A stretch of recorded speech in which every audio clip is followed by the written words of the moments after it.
Vinegar 2 teaspoon. Cornstarch 2 teaspoon.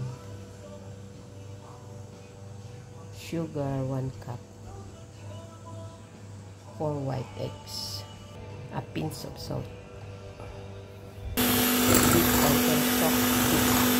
Then add sugar before it.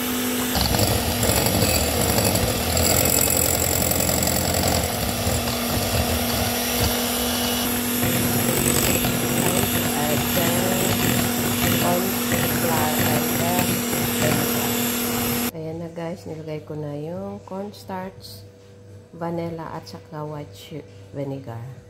And then we beat again.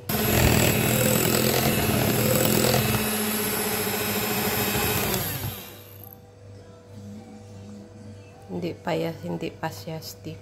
Mga 5 minutes beating more. Ayan siya guys, ready na siya. I-off natin.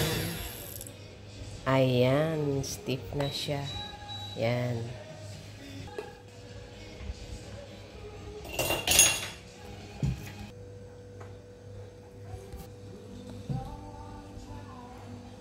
Yan siya. Lagyan natin ng ano sa gitna para sa kanyang filling.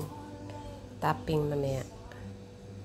Ayan na guys. Off the oven na siya. Preheat natin na 150. Ngayon, ibaba natin sa 120 pag naipasok na.